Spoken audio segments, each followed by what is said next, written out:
Varsovie, j'ai fait le mort à Baltimore, j'ai fait le rat à Canberra.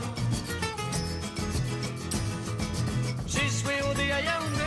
Avec Sylvie Adigard, nous allons nous rendre à Venise pour la traditionnelle biennale de l'architecture. On dit traditionnelle, elle est très très attendue. Pourquoi? Parce qu'évidemment, nos architectes et nos cabinets d'architectes peuvent être récompensés par l'APEX. L'AFEX. Les architectes français à l'export. Voilà. Alors en fait, pour remettre tout dans le contexte, effectivement, tous les 2 ans, Biennale d'architecture de Venise, il y a tous les pays, enfin environ 60 pays qui sont représentés, qui montrent autour d'une thématique ce qu'est l'architecture pour eux au moment T où se passe la Biennale. Ils font des pavillons. Ils font des pavillons. Et puis à côté de ça, du coup, il y a pas mal d'événements qui gravitent autour de ce grand rassemblement international. Et comme événement, il y a entre autres l'AFEX, le Grand Prix AFEX, qui récompense les architectes français qui ont construit à l'étranger. Et il se trouve que nous sommes très forts à l'export. Il se trouve qu'on s'arrache les architectes Frenchy, que ça marche très très bien. Et que donc en fait, c'est très simple pour cette association, parce que l'AFEX est une association loi 1901, que c'est génial de se rassembler, on est beaucoup plus forts tous ensemble, de montrer que ce qu'on sait faire, justement, nous, Français, à l'étranger. Alors là, l'édition 2016 récompensait des bâtiments qui ont été construits entre 2014 et 2015. Parce que ce sont de vrais bâtiments, ce ne sont pas des projets. On Ah peut non, les voir, ce sont de vrais.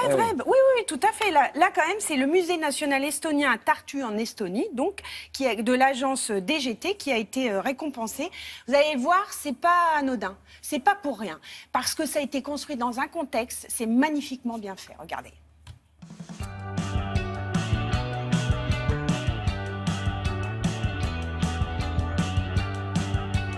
Alors, le Grand Prix AFEX de l'architecture française dans le monde, c'est un grand prix qui vient récompenser tous les 2 ans une œuvre construite par un architecte français à l'étranger.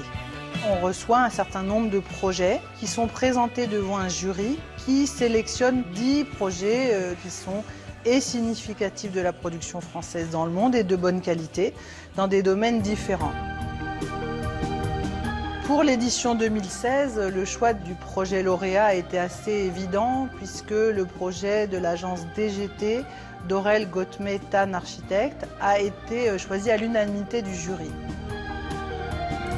Sur ce site-là, ce qui est particulier, c'est qu'il y a une des pistes d'aviation militaire les plus larges dans les pays baltiques, ex-soviétiques. Donc ça représentait aussi, en termes de site, l'histoire de l'Estonie qui a cherché toujours à avoir son indépendance, qui, à travers le musée national, essayait de collectionner les objets pour créer, pour constituer une identité nationale. Donc le projet n'est pas seulement une architecture qui s'impose ou qui se place dans ce site, mais c'était un projet qui devait tisser le lien avec le site, transformer la mémoire douloureuse de ce site-là en un futur qui peut ramener une nouvelle manière de construire leur identité. On est extrêmement attentif à l'insertion des projets dans leur contexte urbain, au choix des matériaux, à une dimension durable, si on peut dire, des projets qui nous sont présentés. Et en outre, on est aussi attentif à la façon dont les projets sont accueillis par les populations locales. Il y avait une volonté de notre client en Estonie d'utiliser le plus possible des matériaux locaux. Même si on intervient dans des pays assez lointains, on essaie toujours de comprendre le contexte dans lequel on intervient, de comprendre la société. On est toujours étonné de voir comme il y a une très grande présence d'architectes français partout dans le monde, que ce soit en Asie, en Amérique, en Europe. C'est un secteur qui marche très bien. Il y a une sorte de sensibilité à travers l'architecture française parce qu'on est imprégné dans la relation à l'histoire, au patrimoine et à l'innovation à la fois. Il y a quelque part un French panache.